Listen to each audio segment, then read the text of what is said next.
Okay, let's get started. Ghosts are real. That much I know. Hey horror freaks, welcome back to my channel. My name is Amanda. If this is the first time here, don't forget to subscribe and hit the bell icon so you can get notification every single time that I post a video, and I post every single week. As you can see from the title, today's video is going to be my full review with spoilers of Sick. This is a Blumhouse production that came out on Peacock on Friday the 13th and is now available, but if you have the Peacock premium subscription, so just leaving that there in case that you have the free version of Peacock, you're gonna have to pay the subscription, at least the $4.99. That will be fine for you to watch it. Now, as always, all my reviews are with spoilers. If you don't want them, just to see if this was worth it or not, in the description box down below, there you're going to find my spoiler-free review because I like to give you guys the two options. So giving all that talk and disclaimer ahead, let's get into the video. Now, Sick follows due to the pandemic. Parker and her best friend decide to quarantine at the family lake house alone, or so they think.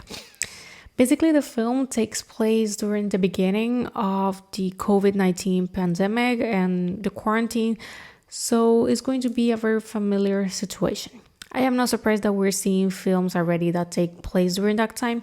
So the film starts with the kid named Tyler, and we know that because he gets some text on his phone and we see his name. So he's just grocery shopping, and we have this whole dynamic of no paper.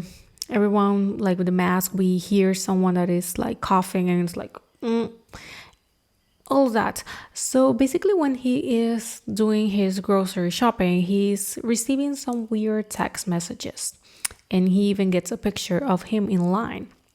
And he gets to his house, he is disinfecting everything. He's takes some hand sanitizer and some wipes, and I was like, memories. I can remember every single moment that I have to do that.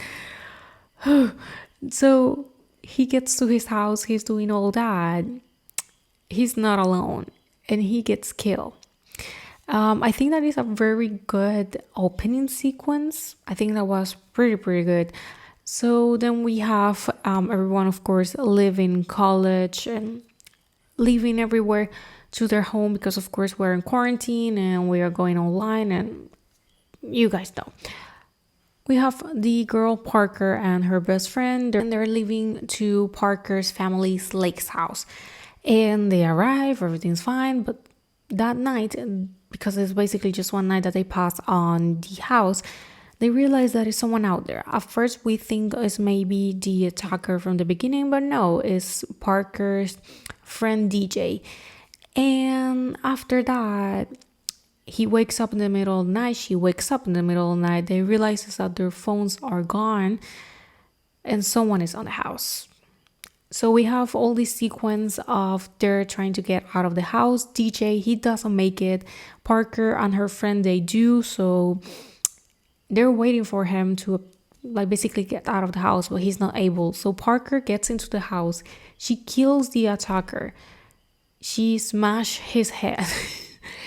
And of course, DJ is dead already, so she can basically can do anything. So she leaves and realizes when she's leaving there's a second person. Like it wasn't just one killer, they were two. This scene remind me, if you have seen House of Wax, when Carly is killing Bo with the bat and Vincent is watching her, and then he is with the corpse, and then he goes straight to Carly to kill her in vengeance. So kind of similar here. At the moment, we don't know anything about them. We haven't seen their faces, nothing. We only see that the one that is alive is crying, that the other is dead. That's it. So the girls, they try to leave, but they basically trick the car, so it doesn't work. They are attacked, and Parker is able to leave and makes her friend like play that she's dead, so they believe that she's dead, but she's not. Like she's just injured. She gets to the road. She sees a woman, but the woman is working with the color. She gives her a mask and she goes straight to sleep. And this is when we realized the whole motive. Like, I told my boyfriend, like, I really hope that the whole COVID thing has a pretty good reason on the plot in the movie. Like, it's not just a moment in history, it has a reason. What happened was that before quarantine, because I don't know if you guys remember, before COVID was declared a pandemic, of course, there were cases all over the place, but since we didn't know anything and we didn't know how they had to wear masks and all of that, basically people were still in parties, going out, you know that. Basically, Parker went to a party, she kissed a guy, and she had COVID, but she didn't knew because she didn't had any symptoms. Now, she got the COVID by Tyler. Tyler is the guy from the beginning that was killed. And she infected 7 people. And out of those 7 people, one of them was the kid. The kid died on the hospital because of COVID. And the killers are his parents and his brother. But the brother is the one that Parker killed. So now she's even on a worse place than before because now she killed 2. So the mother and the father are blaming her. They were able to track her and the other persons, so that's why they killed Tyler. And now they kill DJ and they want to kill the friend because they were all together and they were masks and because they could have COVID because we never know. So this woman is on a rage. Like, she wants to kill Parker so bad. And Parker is like, I'm sorry. Like, she doesn't even have time to process what is happening. But since the friend is alive, although injured, she's able to contact the police. So they're on their way. She's able to help her friend, and they kill both the father and the mother. And the film basically ends with the mother running on the road, like she's on fire. She falls to the ground, she dies, and the police appears, and we have Parker and her friend on the road, and it ends. If you think, wow, that was really fast, it's because it is. The film is fast-paced, and I think that was a pretty good modern slasher. I think that pretty effective. The opening scene was pretty good. We have some cat and mouse scenes. I think that they were pretty good. The deaths, they were good. Originals. The practical effects, I think that they were good. So I think that, in a sense, the film was very, very good until they reveal the motives. And it was because of the mother. When she started talking, I didn't like her character at all. Like, I hated the woman. Like, hey, I get it. You just lost your son because of COVID and you're blaming it on her and all of that. But you're going to the point of killing someone and killing others? Like, what? I mean, we have seen worse motives in horror, but definitely I think it was the woman. I don't know if it was her acting or the way that they wanted to portray the character, but she was so annoying. So I was very happy to see her die.